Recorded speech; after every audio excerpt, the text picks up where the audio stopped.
Hello everyone, welcome to DevOps made simple. अभी तक हमने लाइनक्स कमांड्स के 3 वीडियो किए हुए हैं। उसमें हमने बहुत से बेसिक कमांड्स की प्रैक्टिस की है। आज हम कुछ और बेसिक कमांड्स की प्रैक्टिस करेंगे।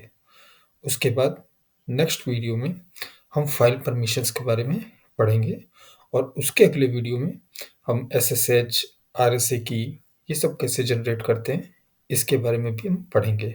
ठीक है।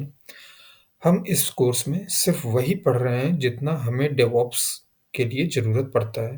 वैसे तो लाइनक्स बहुत बड़ा है, बहुत ज़्यादा, और उसको कंप्लीट करने में काफ़ी ज़्यादा टाइम लगेगा।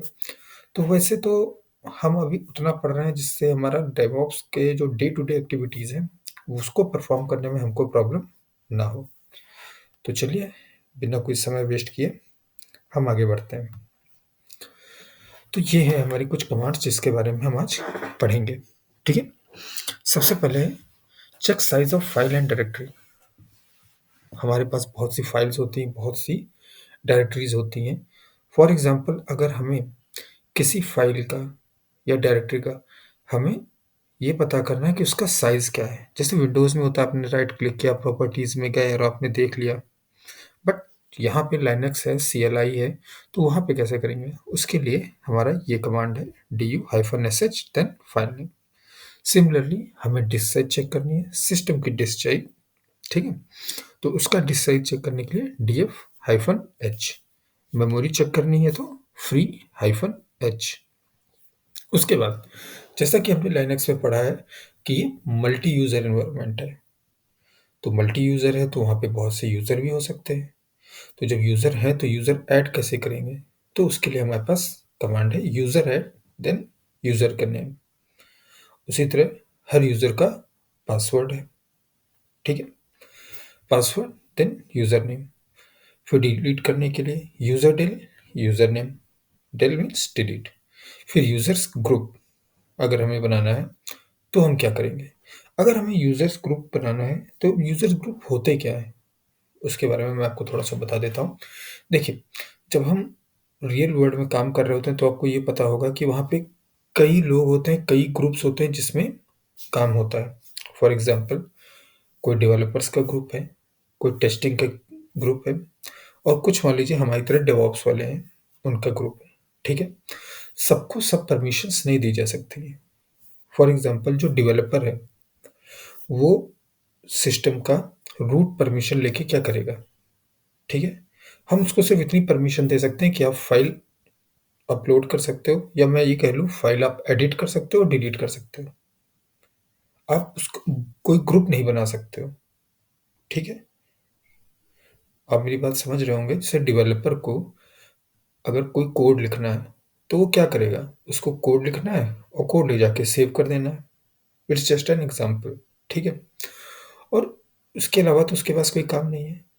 अगर मैं उसको सारी परमिशंस दे दूं तो मैं ये नहीं कह रहा जानबूझ के कोई कुछ कर देगा। मान लो गलती से उससे कोई ग्रुप डिलीट हो जाए, तो जब ग्रुप डिलीट हो गया तो ग्रुप के ऊपर जो परमिशंस हैं वो भी चली गई, तो प्रॉब्लम हो सकती है। इसलिए क्या किया जाता है? ग्रुप बनाए जाते हैं। ग्रुप के अंदर जैसे डेवलपर नाम का ग्रुप बना दिया, उसके अंदर जितने भी डेवलपर हैं, फॉर एग्जांपल कोई डॉट नेट डेवलपर है तो डॉट नेट डेवलपर्स का अलग ग्रुप बना दिया, जावा डेवलपर है उसका अलग ग्रुप बना दिया, डेवऑप्स वाले हैं उनका अलग ग्रुप है, क्यूए वाले हैं उनका अलग ग्रुप है। तो इस तरह करके ग्रुप बना दिया और सबके ऊपर हमने परमिशंस दे दी और उसमें यूजर्स ऐड कर दिए। ठीक है। और जब आप आगे पढ़ेंगे तो आप देखेंगे ये हर जगह होता है, ये सिर्फ लाइनक्स में नहीं है। जब आप AWS पढ़ेंगे तो वहाँ पे भी होता है। फिर आप जब कुबरनेटीज पढ़ेंगे देखेंगे वहाँ पे भी होता है। ऑलमोस्ट हर जगह ये होता है कि ग्रुप बना के उसमें यूजर्स ऐड किया जाता है। ठीक है। उसके बाद आता है ग्रुप डिलीट। फॉर एग्जांपल, हमने डॉट नेट पे हमें एक प्रोजेक्ट था जिस पे हम काम कर रहे थे। ठीक है।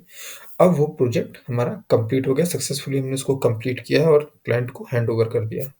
ठीक है। अब क्या है कि इस सिस्टम पे डॉट नेट वालों की कोई ज़रूरत नहीं है। तो हम क्या करेंगे? सबसे पहले यूज़र्स को डिलीट करेंगे और उसके बाद ग्रुप को डिलीट करेंगे। ठीक है। फिर आप कमांड देख रहे होंगे ऐड यूज़र टू ग्रुप। जो यूज़र है उसको ग्रुप में ऐड करना है तो उसके लिए कमांड है user mod -AG group name and then user name. और फिर लास्ट में अगर हमको ग्रुप्स को चेक करना है, ठीक है? तो जब हम ग्रुप को चेक करते हैं तो उसमें ये भी हमें बता देता है ग्रुप का नाम क्या है, ग्रुप में कौन-कौन से यूज़र ऐड हैं, ठीक है? तो चलिए अब कंसोल पे चलते हैं और हम एक-एक करके सारी कमांड्स की प्रैक्टिस करते हैं। तो हम कंसोल पे आ चुके हैं, ठीक है? तो चलिए सबसे पहले हम साइज़ का पता करते हैं किसी फ़ाइल का। तो अभी हम देखते हैं हमारे पास कौन-सी फ़ाइल्स हैं। तो यहाँ पे कुछ फ़ाइल्स हैं, ठीक है? तो हम डेवऑप्स के अंदर चलते हैं क्योंकि वहाँ पे हमारे पास काफ़ी फ़ाइल्स हैं, ठीक है? अब du-sh देन फाइल नेम, किसी एक फ़ाइल को ले लीजिए। चलिए linux.txt को ले लेते हैं। देखिए, ये इसकी 4 केबी की है, ठीक है? तो इसी तरह अगर हम कोई और फ़ाइल ले लें, फॉर एग्ज़ाम्पल मैं इसकी जगह सॉर्टिंग ले लूँ, ये भी 4 केबी की है क्योंकि ज़्यादा डेटा हमारे पास है ही नहीं फ़ाइल के अंदर, ठीक है? अब नेक्स्ट कमांड, फॉर एग्ज़ाम्पल अगर मान लीजिए मुझे डेवऑप्स डायरेक्टरी के अंदर जितनी फ़ाइल्स हैं, सबका साइज़ देखना हो, अब मैं एक-एक करके कमांड तो चलाऊँगा नहीं, मुझे सबका देखना है एक बार में। तो उसके लिए क्या कमांड है, du-sh और जहाँ हम फ़ाइल का नाम देते थे उसकी जगह पे स्टार या एस्टेरिस्क कह सकते हैं, ठीक है? अब देखिए इसने पूरी लिस्ट दे दी और इसके अंदर सबका साइज़ और फ़ाइल नेम, ठीक है? अब हम आते हैं डिस्क साइज़ चेक करने पे। तो डिस्क साइज़ चेक करने के लिए कमांड है df-h। अब आप देख सकते हैं कि ये हमारा फाइल सिस्टम है और इसके अंदर किसमें क्या साइज़ है ये पूरा दे रखा है, ठीक है? जैसे रूट के अंदर क्या साइज़ है, tmpfs, dev, अब ये क्या होते हैं, एक फाइल सिस्टम, इसका एक मैं ब्रीफ इंट्रोडक्शन आपको नेक्स्ट वीडियो में दूँगा, जब हम फाइल परमिशंस के बारे में पढ़ेंगे, ठीक है? इसके बाद हमारा नेक्स्ट कमांड है रैम चेक करने का, ठीक है? अब आप ये देखिए, आप देख सकते हैं मेमोरी टोटल कितनी है, यूज्ड कितनी है, फ्री कितनी है, शेयर्ड कितनी है, कैशे में कितनी है और अवेलेबल कितनी है, ठीक है? तो इस तरह हम यहाँ पे रैम चेक कर सकते हैं। इसको मैं क्लियर करता हूँ। उसके बाद आते हैं हम यूज़र ऐड करने पे, ठीक है? तो फिर से मैं आपको याद दिला दूँ, अगर हमको कोई एडमिनिस्ट्रेटिव चीज़ करनी है, ठीक है? और वो हम बिना रूट यूज़र के करेंगे तो वो हमें करने नहीं देगा, ठीक है? चलिए मैं आपको एक यूज़र ऐड करके दिखाता हूँ, फॉर एग्ज़ाम्पल जो, ठीक है? ये ऐड नहीं होगा क्योंकि परमिशन डिनाइड है। अब इसको अगर करना है मुझे तो sudo रूट परमिशन लेके फिर मुझे करना पड़ेगा एंड यूज़र ऐड जो, ऐड हो गया। कोई एक और यूज़र ऐड करूँ मैं अगर,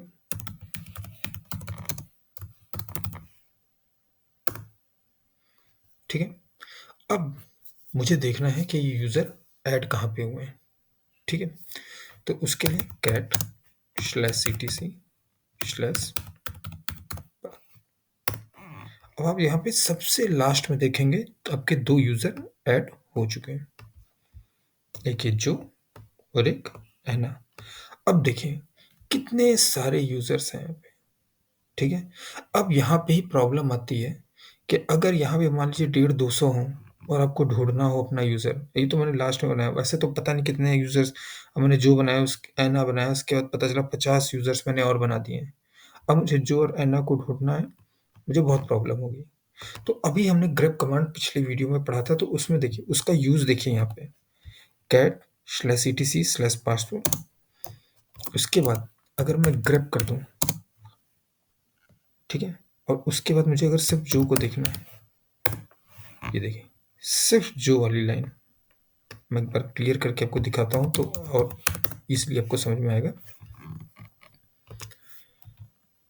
ये देखिए, ठीक है? यहाँ मैं ग्रैब कर रहा हूँ जो, तो क्या होगा, जो यहाँ से जितना भी कैट से जितना भी डेटा आएगा, जो भी कंटेंट आएगा वो ग्रैब के पास जाएगा, पाइप कमांड है, और ग्रैब उसमें से जो वाली लाइन को ढूँढ के हमारे सामने प्रिंट कर देगा। ये देखिए, ठीक है। तो ये देखिए, इसी तरह कई कमांड्स जो होते हैं वो अब आप जब काम करने लगेंगे तो खुद ही आप कॉम्बिनेशन बनाने लगेंगे, ठीक है।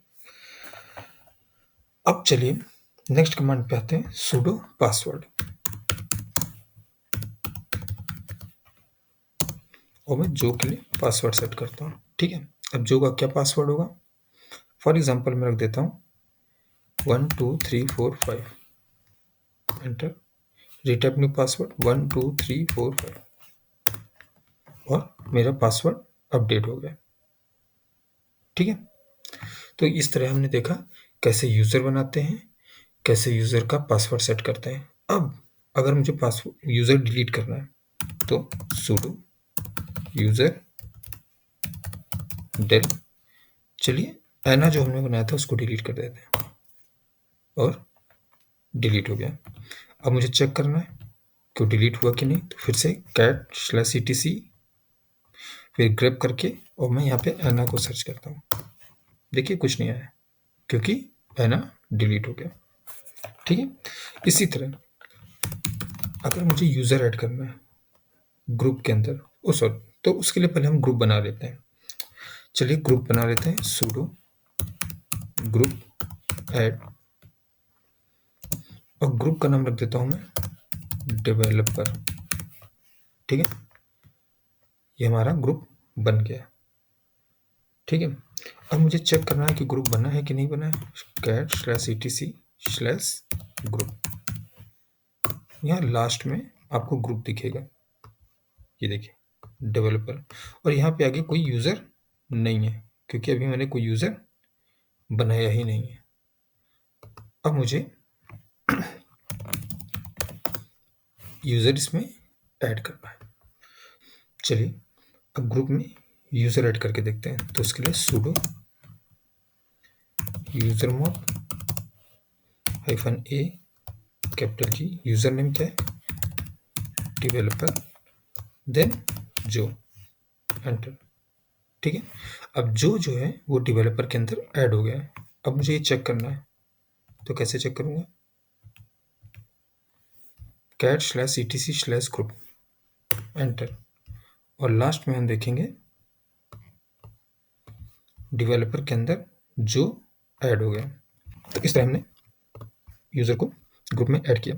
अब मैं चाहता हूँ कि अब मैं ग्रुप को डिलीट कर दूँ, लेकिन ग्रुप को डिलीट करने से पहले मुझे क्या करना पड़ेगा, वहाँ से यूज़र को रिमूव करना पड़ेगा। तो उसके लिए क्या कमांड है, यूज़र del, पहले यूज़र को मैं डिलीट करता हूँ, जो यूज़र डिलीट हो गया। इसके बाद मैं ग्रुप को डिलीट करता हूँ, ग्रुप कौन सा था, डेवलपर, ठीक है। अब मैं अगर करूँ cat/etc/ और कैट करके और ग्रुप करके मैं जो को देखूँ तो मुझे नहीं मिलेगा। सिमिलरली अगर मैं cat/etc/group देखूँ तो मुझे डेवलपर नहीं मिलेगा, ये देखिए डेवलपर खत्म हो गया। तो ये आपने देखा कैसे यूज़र्स क्रिएट किए जाते हैं, कैसे यूज़र का पासवर्ड सेट किया जाता है, कैसे यूज़र डिलीट किए जाते हैं, कैसे ग्रुप बनाते हैं, ग्रुप में यूज़र को ऐड करते हैं और कैसे ग्रुप को डिलीट करते हैं, ठीक है। अब मैं आपको एक चीज़ और बता देता हूँ, क्योंकि अभी हमारे पास थोड़ा सा टाइम है, तो मैं आपको हार्ड लिंक और सॉफ्ट लिंक के बारे में थोड़ा सा आइडिया दे देता हूँ।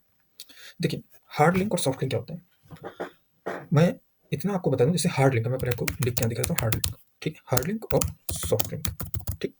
अब हार्ड लिंक और सॉफ्ट लिंक क्या होता है, देखिए ऐसा होता है कि मान लीजिए मेरे पास कोई फाइल है, ठीक है, और मुझे उसका शॉर्टकट बनाना है, ठीक है, जैसे विंडोज़ में भी शॉर्टकट बनते हैं, उसी तरह मुझे कोई फाइल है उसका शॉर्टकट बनाना है, तो वो हम हार्ड लिंक या सॉफ्ट लिंक से बनाते हैं। अब हार्ड लिंक और सॉफ्ट लिंक में डिफरेंस क्या है, दोनों में डिफरेंस ये है कि अगर जो आपकी मेन फाइल है जिसका आपने लिंक बनाया है या शॉर्टकट बनाया है वो डिलीट होती है, तो सॉफ्ट लिंक भी डिलीट हो जाएगा। बट हार्ड लिंक में ऐसा नहीं होता है, अगर फाइल डिलीट हो जाती है तो हार्ड लिंक डिलीट नहीं होता है, ठीक है। दोनों का कमांड भी ऑलमोस्ट सेम है, बस जब सॉफ्ट लिंक बनाते हैं तो बीच में हाइफन एस ऐड कर देते हैं क्योंकि वो सॉफ्ट लिंक होता है। चलिए एक हार्ड लिंक बनाते हैं। तो सबसे पहले मैं यहाँ पे कोई फाइल देख लेता हूँ। ये मेरे पास एक फाइल है linux.txt ले लूँ या sorting.txt ले लेते हैं, हर बार linux.txt लेता हूँ मैं। चलिए इसको pwd कर लो। अब आप देख सकते हैं इसका पाथ क्या है, /home ubuntu devops। इससे मैं बाहर चलता हूँ, मैं यहाँ पे बनाना चाहता हूँ, तो मुझे क्या करना है, ln, ठीक है, ये हम हार्ड लिंक बना रहे हैं। फिर ओरिजिनल फाइल पाथ, तो ओरिजिनल जो फाइल है, फाइल कौन सी है, कोई भी ले लें, मान लीजिए सॉर्टिंग ले रहे हैं, इसका पाथ, तो इसका पाथ क्या, /home/ubuntu/devops, और उसके अंदर कौन सी फाइल, सॉर्टिंग का मुझे बनाना है। ठीक है, अब मुझे हार्ड लिंक का नाम देना है, हार्ड लिंक का नाम देना है तो मैं लिख देता हूँ हार्ड सॉर्टिंग। ठीक है, एंटर। अब मैं एलएस करूंगा तो आप देख सकते हैं यहाँ पे आपको एक हार्ड लिंक दिखेगी। अब आप देखिए कहाँ पे है वो, ये देखिए हार्ड सॉर्टिंग। ठीक है, अब मैं इसको कैट करता हूँ, कैट हार्ड सॉर्टिंग। देखिए जो भी सॉर्टिंग में था वो सारा यहाँ पे आ गया। अब आप चाहते हैं कि अगर मैं देखूँ कि सॉर्टिंग में क्या था, तो चलिए वहाँ पे चल के हम देख लेते हैं, cd DevOps। ठीक है, अब इसके अंदर मैं कैट करता हूँ सॉर्टिंग को, देखिए सेम डेटा आ गया। ठीक है, अब वापस चल के, अब सॉरी वापस नहीं चलते हैं, हम सॉर्टिंग को डिलीट कर देते हैं, RM सॉर्टिंग। ठीक है, सॉर्टिंग डिलीट हो गई, एलएस करके एक बार देख लें, देखिए सॉर्टिंग यहाँ पे नहीं है। अब बस चलता हूँ मैं और कैट करता हूँ हार्ड लिंक को। देखिए जब मैंने इसको कैट किया, प्रिंट इसने पूरा डेटा कर दिया, जबकि जो रियल फाइल थी वो डिलीट हो चुकी है। ठीक है, तो हार्ड लिंक में क्या होता है कि हम एक लिंक बनाते हैं जिसको आप शॉर्टकट भी कह सकते हैं, शॉर्टकट बनाते हैं, और अगर रियल फाइल डिलीट हो जाए तो भी हार्ड में डेटा रहता है, वो डिलीट नहीं होता है। ठीक है, इसको मैं क्लियर करता हूँ और अब हम सॉफ्ट लिंक बनाएंगे। ठीक है, तो चलिए फिर से DevOps के अंदर चलता हूँ क्योंकि यहाँ पे मेरे पास काफ़ी फाइल्स हैं, एलएस किया। इस बार मैं ले लेता हूँ प्रैक्टिस को। ठीक है, पहले हम देख लेते हैं प्रैक्टिस के अंदर है क्या। ये देखिए, ये है साउथ अमेरिका एंड वेनेजुएला। ठीक है, अब मैं वापस चलता हूँ सॉरी, और यहाँ पे मैं इसका सॉफ्ट लिंक बनाता हूँ। तो देखिए कमांड सेम है, बस यहाँ पे -s, -s means soft link. अब इसका पाथ देना मुझे home/ubuntu/devops, और फाइल का नाम क्या है, प्रैक्टिस। ठीक है, अब सॉफ्ट लिंक का नाम सॉफ्ट प्रैक्टिस। ठीक है, एंटर। अब मैं एलएस करता हूँ तो देखिए मेरे पास सॉफ्ट प्रैक्टिस नाम से बन गई है। ठीक है, ये सॉफ्ट लिंक है।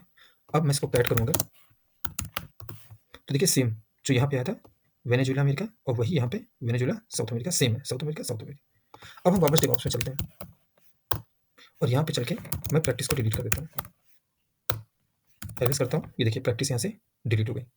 ओके, अब मैं सॉफ्ट प्रैक्टिस को, जो मैंने सॉफ्ट लिंक बनाया था, इसको कैट करता हूँ कि ये कुछ प्रिंट करे। कुछ भी प्रिंट नहीं हुआ क्योंकि नो सच फाइल और डायरेक्टरी, क्योंकि तो सॉफ्ट लिंक में यही होता है। देखिए यही होता है यहाँ पे, हार्ड लिंक और सॉफ्ट लिंक का डिफरेंस ही यही है कि जब यहाँ पे रियल फाइल डिलीट हो गई तो सॉफ्ट लिंक भी काम नहीं करेगा, यहाँ दिखेगा लेकिन काम नहीं करेगा। देखिए रेड हो गया, पहले क्या था ऑलमोस्ट ब्लू। ठीक है, तो ये डिफरेंस है हार्ड लिंक और सॉफ्ट लिंक में।